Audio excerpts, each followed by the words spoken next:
mass protests are breaking out across the world, here in the United States and abroad. That video is actually from Tel Aviv, Israel, where people in Israel are protesting the Netanyahu government. I think it's important to note that there are millions of people in Israel who hate what that government is doing in their name, who hate what Netanyahu is doing with Gaza and the occupation and the atrocities being committed there, with Netanyahu and Trump enabling it. We see the protests here in the United States as well. Corporate news was not talking about any of the protests here. We've been showing you all morning those protests in Los Angeles that broke out as well. And then last week we covered the protests in Australia against Netanyahu. We're going to keep on covering what's taking place across the world. These are deeply serious times as Donald Trump sets a meeting with Vladimir Putin in Alaska, where Trump lied to the American people and said Putin promised to give back land to Ukraine. But then Donald Trump's envoy, Steve Witkoff, after being confronted by Europe, admitted that Witkoff was lying and Trump was lying, and that Putin said he wanted to conquer an additional 25% of the land in the Zaporizhia and Donetsk region of Ukraine and have it handed over to him at Donald Trump's demand, basically, as a precondition for the discussion with Trump. I mean, it is one horrific march of folly after another by this despicable Trump regime. Donald Trump's out there posting images like this morning. I don't know why. I mean, he's cognitively impaired, and he's posting images of a man holding a shark and fighting a shark in water.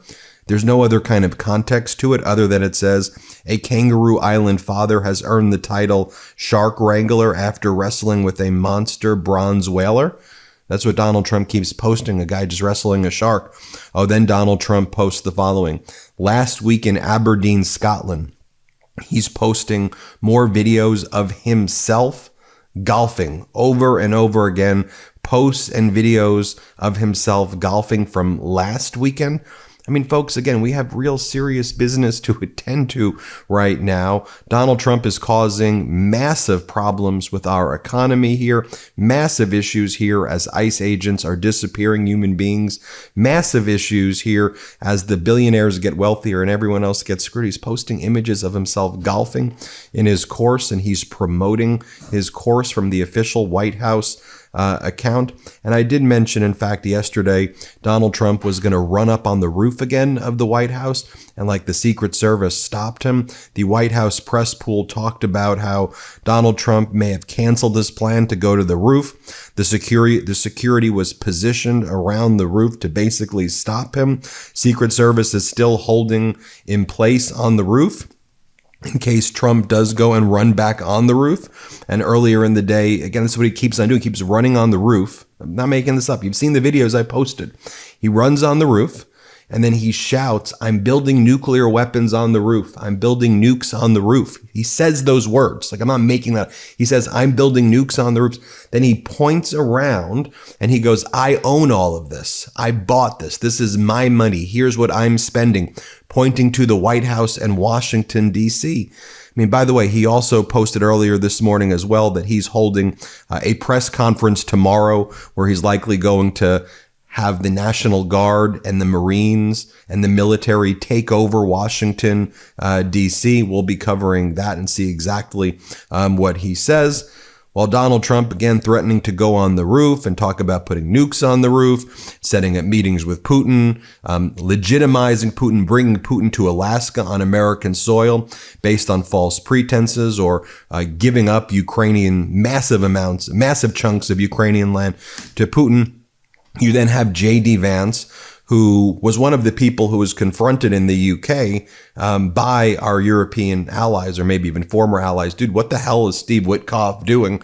So he's now giving this interview with Fox, J.D. Vance says, and J.D. Vance says, I'm really glad that we're talking about Epstein right now, because it drives home the fact that Democrats are the ones who are really with Epstein. It's really the Democrats who are all about Epstein. Here, listen to what J.D. Vance says this morning. Here, play this clip. Was it the right move for Comer to send subpoenas to the Clintons? It absolutely was, and it drives home how, while the Democrats have tried to make this Epstein thing about anything but. The fact that Democrat billionaires and Democrat political leaders went to Epstein Island all the time, who knows what they did, but it's totally reasonable to ask these questions. What you saw in the House's subpoena is they are trying to investigate all of the things related to this particular case. I know a lot of Americans want answers. I certainly want answers. And I think James Comer and the team of the House, they're doing the right thing. And of course, we know that Clinton, or allegedly he went to the island 26 times, 28 times. Totally appropriate for Comer to be asking what was going on at that island. Let me get you. More J.D. Vance talking about Epstein, and the left-wing politicians all have relationships with him. This is a left-wing thing. What are you talking about? We know Donald Trump. By the way, if it was, great, release the files. We'll all figure it out, okay? Anybody who had those relationships should be held accountable. Deal. End of story. But we know that Donald Trump was like best friends with Epstein. We know that Donald Trump's already given Ghislaine Maxwell immunity and has moved her to the minimum security facility right by Texas A&M. I mean, we see what's happening. Here, play this clip. But I have to say, Maria, I laugh at the Democrats who are now all of a sudden so interested in the Epstein files. For 4 years, Joe Biden and the Democrats did absolutely nothing about this story. We know that Jeffrey Epstein had a lot of connections with left-wing politicians and left-wing billionaires. And now President Trump has demanded full transparency from this. And yet somehow the Democrats are attacking him and not the Biden administration, which did nothing for 4 years. Was it the right? Again, I think it's important to note, and this story's not getting enough attention as well. There was a terrorist attack that took place at the end of last week in the United States, outside of the Center for Disease Control headquarters at Emory University. A domestic terrorist tried to shoot up the place, and did shoot up the place. Killed a black police officer who defended the building. Donald Trump's made no comment about it.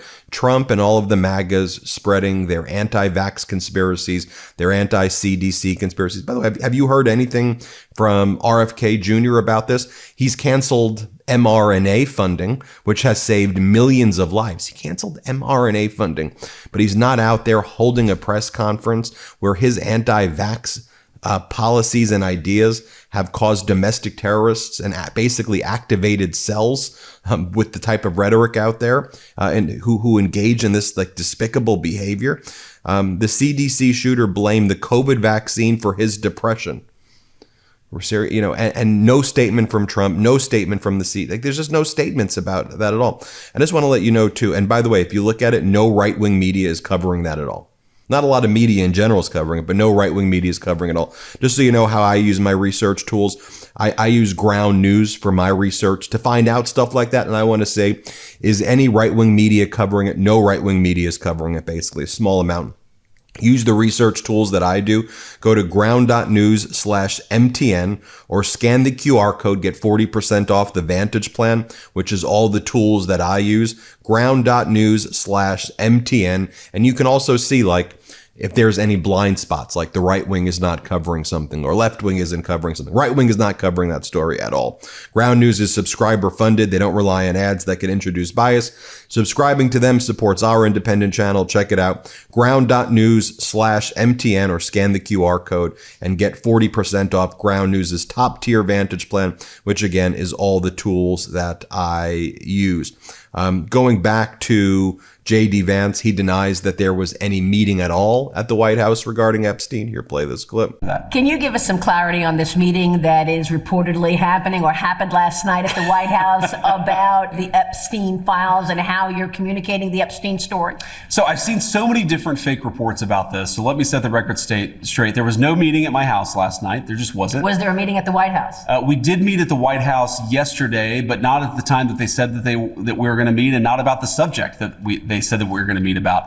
We have a great FBI director and a great Department of Justice lead, Attorney General Pam Bondi, and we met to talk about how to ensure we have justice for the American people. We actually didn't talk about the Epstein issue at all. That was never meant to be the subject of the meeting. And it's one of those things where I guess somebody leaked a calendar entry maybe, and then people assumed that it must have been about Epstein, even though it had nothing to do with Epstein. I'll show you one of the things that was going on at the White House. You had Donald Trump showing off a location in the White House to the Azerbaijan dictator, a section of the White House dedicated to Trump 2028 merch, as they discuss Trump unlawfully pursuing another term. Play this clip. You're not allowed to run. I've been so, because everyone I'm 28 points higher than anyone. Everybody wants me to run, but including us. You know, it's funny. So this drives me crazy. Look, 4 more years. I go 4 more years. So it's sort of cool. Fellas, come on, grab what you want. That's okay. As our economy struggles and suffers and things are less affordable, from this week, Donald Trump, it demonstrates how Donald Trump has turned the White House into like a golden bordello. Like, it just looks absolutely gross. Here, let me show you this clip. Let's play it. The transformation has been gradual and unmistakable. Here's what it looked like in November when Trump visited Biden after the election. By February, some golden urns on the mantle. April, gold adornments appear on the walls. By July, it's gold everywhere. Just this week, more scaffolding popped up. Even more new gold trim appeared.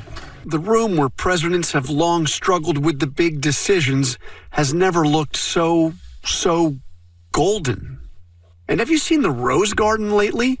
Jackie Kennedy's creation, the grass has now been replaced with bright white paving tiles. You might call it the Rose Patio.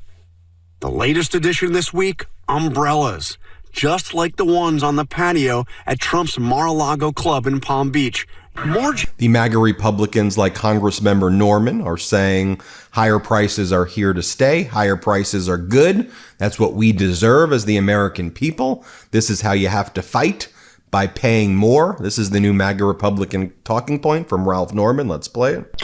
Well, I think a lot of people are seeing higher prices. Our family's in the construction business, and we get a lot of our timber from Canada and other countries. Yes, it's higher. Steel prices are up, but it's for the good of the country.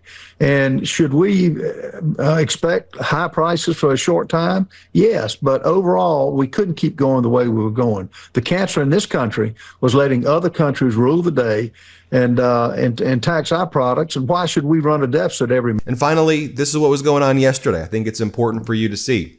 In West Virginia, voters coming out to see Bernie Sanders in a ruby red area. And they're asking, what can we do here in West Virginia? Bernie Sanders says political revolution is what needed. Here, play this clip. West Virginia currently has 4 members of Congress. We're down from 5 recently. Not one of them is willing to come here and do what you're doing. So I want to say thank you.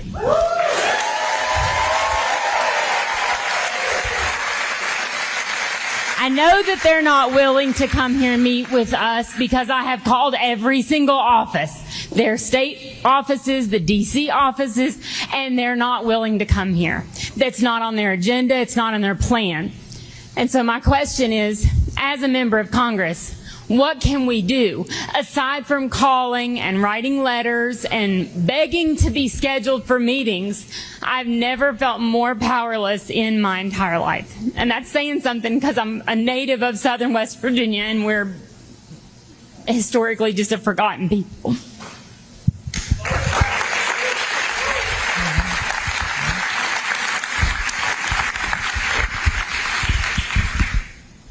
The answer is not an easy answer, but the answer, and by the way, one of the reasons I'm here in Mingo County is I remember a little bit of my American history and the struggles that your miners fought here.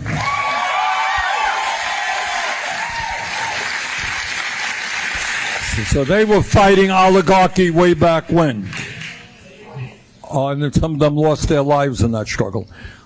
Look, to answer your question, in my view, is you need a political revolution in this country.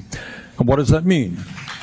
It means that we need to start electing people who are accountable and from the working class rather than people who are busy raising money from billionaires.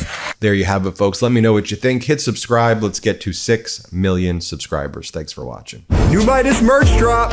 Check out the latest pro-democracy sticker packs, t-shirts, hats, sweatshirts, and more. All at store.MeidasTouch.com.